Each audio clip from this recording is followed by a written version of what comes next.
So I know I did a video earlier in the week talking about Battlefield 2042, the fact that it's available on PlayStation Plus. Seems like the Steam numbers are increasing generally favorably. It looks like it's gotten a pretty significant increase in players in the last couple months, sitting at peak players anywhere from, I'd say, 20 to 25,000 over the last 2 months, which is great. So how do you get experience quick? If you're way behind the power curve and you really want to start leveling up and you want to get back into the seasons and you want to get good battle pass return on value, how do you do it? I'm going to explain it to you. It is super easy, super stupidly easy. And I've been doing this since like Battlefield 3, and it's still very viable today. It's not even about you being good as a player. It's about you having good map awareness. And having good map awareness is something that will take some time. And it's something that you're going to have to kind of work through to understand where the hot spots in each map are. And it goes like this. You get points in this game if you spot an enemy.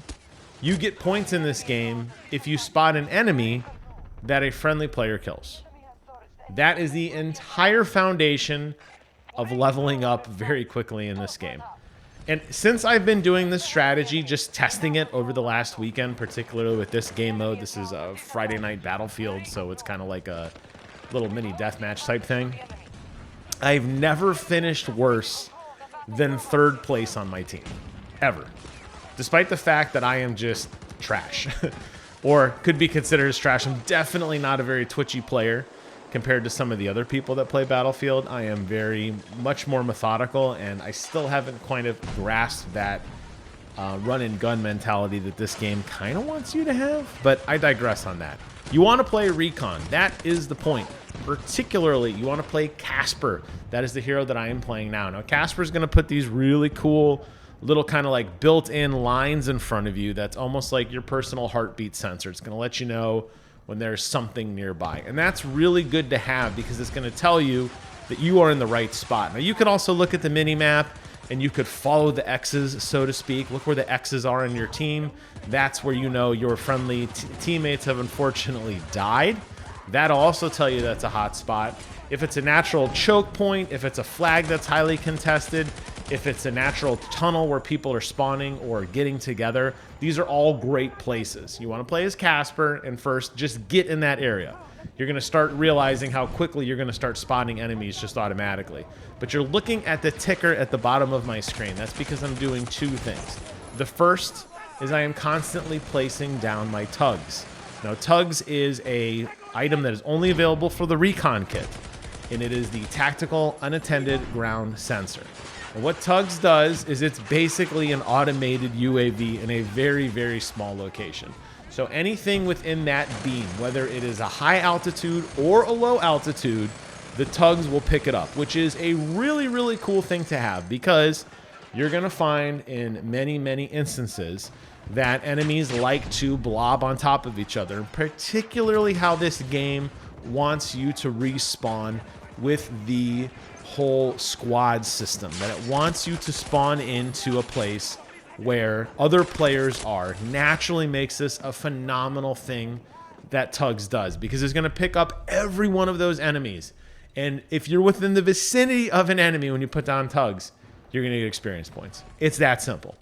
Now, if your teammates go out and kill them, or even if you go out and kill them, even better, you're going to get more experience points. And the ticker doesn't stop. Now, if you want to get cute, you could put down the portable deployment thing that I've been doing. That is mostly for you to kind of get back once you kind of nestle in. And you could totally Sasquatch this mode, by the way, and never shoot a shot. And just kind of sneak in and put your tugs down and lay down next to it and just kind of wait. And you could put your portable spawn beacon, have your teammates come in. That'll help because they'll start mixing things up. And you might start getting some really good fire and you get some kills that way. Because you're going to get more points if a teammate kills somebody that you have marked as opposed to just marking them. So the idea is find where the enemy is, put down the tugs, and wait. Now you could also go through with the drone, and the drone's good for flyover on maps that have high verticality because you're going to be able to fly up really high and just do nice sweeping passes and just look at every single thing you can see. You could take out any kind of enemy equipment. Typically, this will be Boris using his sentry gun. But for the most part, you're just doing it to scout. So you put your tugs in one place, then you fly your drones somewhere else. Now you're looking at 2 parts of the map. Yes, you are not being a very active participant in terms of running around and shooting or throwing grenades or trying to get involved in combat. All you're doing is living up to your name, Recon. And you're just sitting there and you're hanging out and you're just going to start capturing a lot of assists that way. And you will see how fast that happens. Now, some key things to keep in mind with your tugs. It's very, very fragile. So when you place it, you want to be smart about where you put it. If you spawn into a place where enemies are just nade spamming the hell out of something like an interior corridor or a natural choke point that doesn't have a lot of verticality to it, chances are you're going to die, and chances are your tug's going to blow up before it really gets any valuable data for you. So keep that in mind. So what you want to do is you want to put it in a place that's a little bit more deceiving. If you have a burnt out wall, for example, that's in an open area, try putting the tugs up against that wall, just out of sight. You don't want it to get shot. If you're inside a building and you know the enemies are spawning right on the other side of the building, get as close to the wall as you can of the enemy and put the tugs there, because it doesn't matter if you're inside or outside. It's just a radius around it. So there could be 50 enemies right on the other side of the wall. You never see them. You put down your tugs and you're able to scan, which is really, really good. Now, there are lots of really kind of clever ways to do this. You can place it down, scan a few people, wait like 10 seconds, pick it up, run to the other edge of the building, place it down, and run back and forth. You could do that. As long as the tugs is not destroyed, it can be redeployed time and time again. Additionally, if you find those really big equipment boxes that replenish everything, you can get another tugs. But since you always start with one on death, if your tugs gets blown up, honestly, the fastest way to get experience in this mode is just go kill yourself. Just jump out in enemy fire, die. Make sure you put your spawn point down so you can quickly get back to the location you want it to be, so you can kind of start over again. But just run out and die and come back. It's not a kill streak or anything like that. There's no timer on it. There's no indication that, like, hey, wait a minute, you're gonna have to wait a few minutes. Nope. Just run into battle, place it down, and get to action. And just, you're gonna wait. You're really just gonna wait it out, and honestly, you're gonna be surprised. I found that the tugs does persist past death, but it's inconsistent at best. There are a lot of times that I will place it down, and I'll be looking around trying to figure out exactly where like an enemy is, and I'll try to kind of figure out like what the best place to put it is, and I die. And then I spawn in, and all of a sudden my assists, they're not coming through like they... You should be getting a rolling ticker, right? You should be constantly getting experience.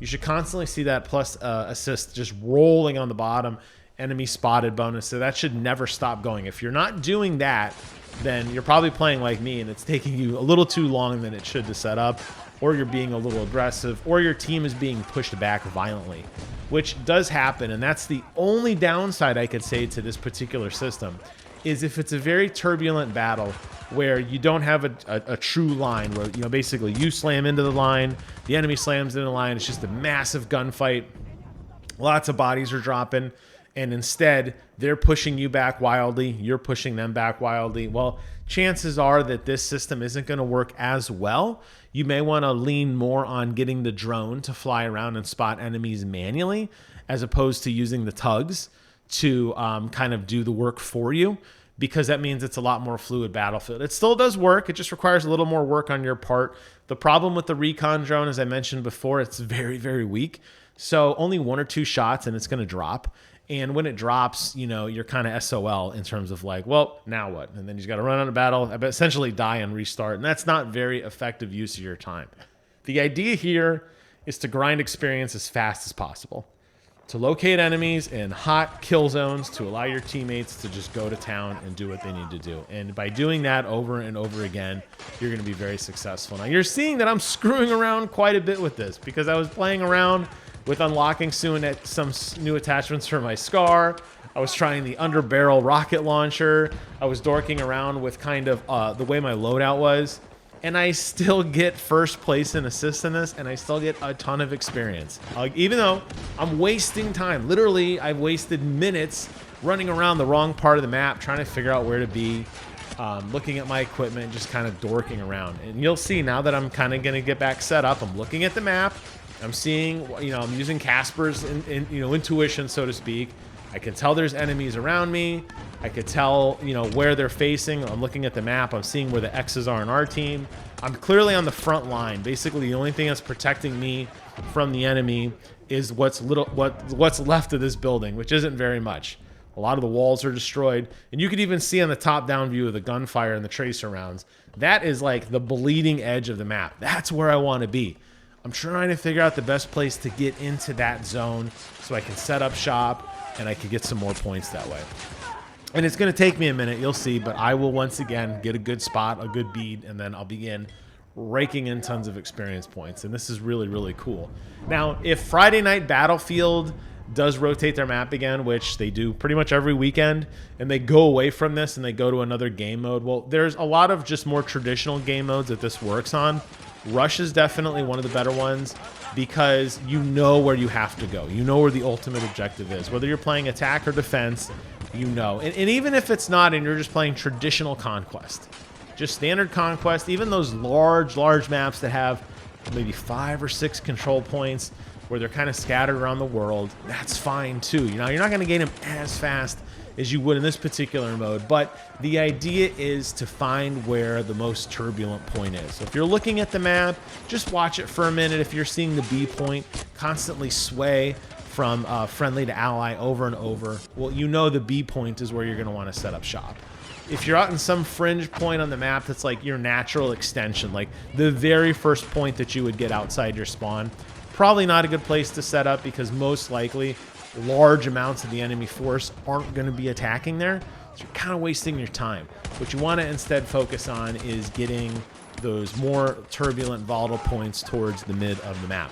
And it's that simple. It's really that simple. And you'll see as this map plays out and as I continue to screw around and not really focus on what my objective is and throw grenades and die way more than I probably should, you'll see when I start getting the shop set up again, so to speak, and I lay prone and I kind of just let the system work, it works very well.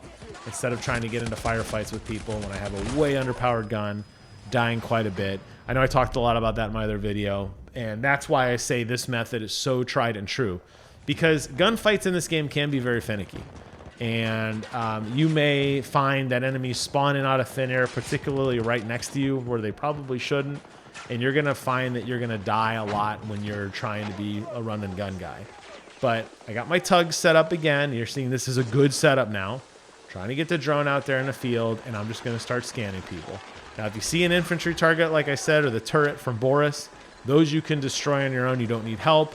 But just fly around in the back line, look at nobody's paying attention to me, and just look at the ticker. Just experience, experience, experience. Because I'm flying through the lines, looking at where all the enemies are, trying to figure out what they're doing, looking at all the little enemies, marking them on the map like crazy, just getting tons and tons of experience spotted. And since the enemies are spawning so fast and we have kind of clearly defined where that front battlefield line is, I'm just laying prone during all of this. I'm just hanging out right next to my tugs. My tugs is still picking up all the enemies that are rushing in close to me, and then I am able to pick off the ones that aren't. Every so often I'll look around.